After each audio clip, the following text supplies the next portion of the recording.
I kidding? It's not morning. It is 8 p.m. on a Tuesday night, and this is all for show. Alright, now that I've got you completely fooled by my false pretense of this being an aesthetic get ready with me vlog, let's talk about what this video actually is. So, I've been abroad in Europe for 4 months now, and I leave in 2 days. Now, it's been an incredible experience. I've gotten to see so many things and do so many things, and I've been, well, hopefully conscious for all of it. So today I want to take those experiences I have and interpret them through some of the main theories of consciousness, specifically discussing the ways that those theories are theorized to work in the brain. Is this a shameless dump of photos from my favorite trips? Maybe. Is it science? I think so. So, without further ado, let's begin.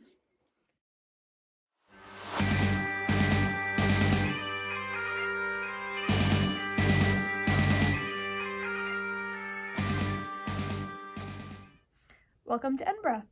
It's my first full day here, and I decide, alright, it's time to explore. Well, namely, it's time to hike. You see, right in the middle of the city, there's a giant craggy hill, and the peak is called Arthur's Seat. It's supposed to take less than an hour to climb, so, of course, perfect place to start my day. Well, that's what I thought. So, I start out on my hike. It's a beautiful day, with a strong breeze blowing off the sea, creating this gorgeous rainbow from the spray of this distant storm. Here's the problem, though. The higher you climb, the less shelter you have from said strong breeze. It wants you off that hill. More specifically, it wants to blow you off the hill. But you're dumb, so you keep climbing. The problem is, every time you pick up your foot and think you know how your balance is going to shift, you're wrong. You keep stumbling, having to rebalance frequently. Now, your brain obviously knows how to walk. It knows how to look at terrain and tell where to put your feet, how to shift your weight to move forward. But the wind, that's what gets you. Your model of the world and how to move through it is constantly being thrown off by it. You keep receiving error signals from your inner ear as you lose balance. These error signals are warning that you're about to faceplant into some rocks. This is where predictive processing theory comes in. Now, there's a couple related names and definitions comprised in the concept, but I will be referring to those put forward in a meta-review by Fico et al. 2021 titled Disentangling Predictive Processing in the Brain. Now, according to this review, consciousness is structured through hierarchy in the brain. Higher brain structures attempt to predict and create a model of the world around it, and bottom-up error signals arrive in from the senses and alter the model. In my case, I had a model of the terrain of the hill, which then influenced how I navigated it and how I predicted my movements to go. But I was constantly getting the error signals from my balance system because of the wind, which I had to use to adjust my model so I could keep walking. Now, there's two major sub-theories within predictive processing that have to do with the neurological mechanisms. The first is cellular theory, which posits that the necessary processes happen in different levels of the neocortex. Error signals come from the granular cells of layer 4, and predictions are made in layers 2 and 3. Now, we can see structures that would correspond with this activity all over the brain, including in the sensory and motor cortices, the motor association cortices, prefrontal and parietal cortices, and the cerebellum, etc. However, this is an older version of the theory, and the newer version states that the top-down predictions and bottom-up error signals are computed in separate, localized brain regions. Now, this meta-review decided to examine this specifically. It looked at 70 separate functional imaging articles and found that acts of prediction can be localized to structures such as the left anterior frontal gyrus, insula, and inferior parietal lobes with statistical significance, while prediction errors were located in the left inferior frontal gyrus and the left anterior insular cortex. However, they did not find consistency among the studies on where the predictions were encoded. Thus, these results partially support the newer theory with the caveat of predictive encoding. That's a question for the future, and thus time for us to move on.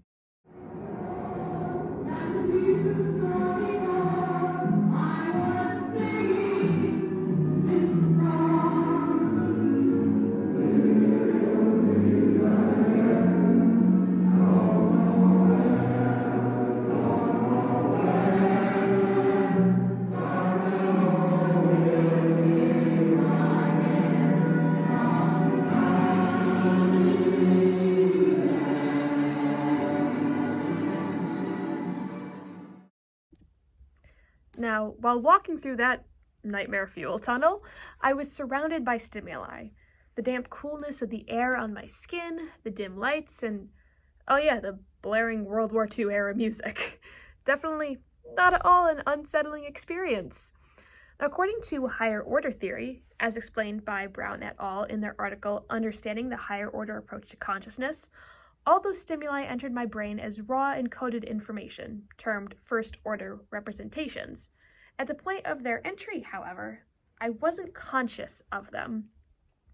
In order to become conscious of this not at all haunted hallway and the ghosts I was certainly not disturbing, the first order information needed to be meta-represented by a higher order representation.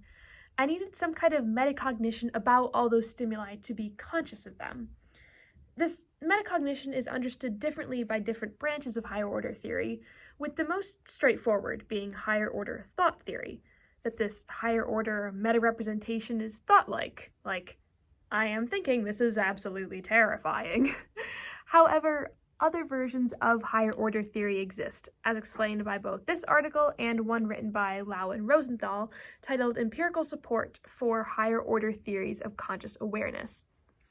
These other versions include the dispensational version, that I became conscious of the coolness, the darkness, the music, once they were available to my metacognition. And we have the same order version, that I became conscious of the stimuli when the mental state carrying them represented itself in my higher order brain, and the radical plasticity version, that I became conscious of the stimuli when a higher order process learned that there was a reliable first order representation of them available.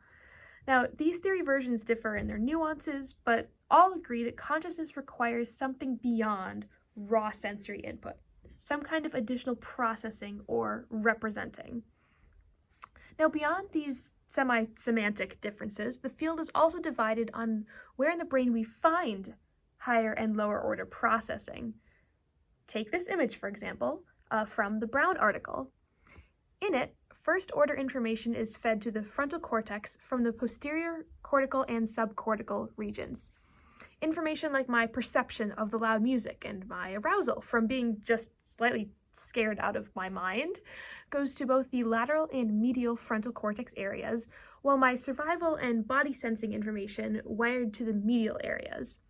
The debate thus lies in whether higher order processing and representation takes place only in those lateral and polar regions, which include the dorsolateral, ventrolateral, and frontal polar regions, or whether the medial areas, including the anterior cingulate, orbitofrontal, and ventromedial cortices, are also capable of this.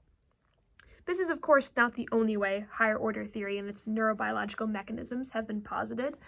Other scientists frame the consciousness network as a coalition of areas that can be activated or not, depending on the circumstances, and still others posit that the parietal and temporal lobes contain areas used for higher order processing as well. Just as we saw in the predictive processing side of things, drawing out the exact areas of the brain used for consciousness is a complex issue with competing claims. But it's getting colder in this castle, so let's return back to Copenhagen for one more theory.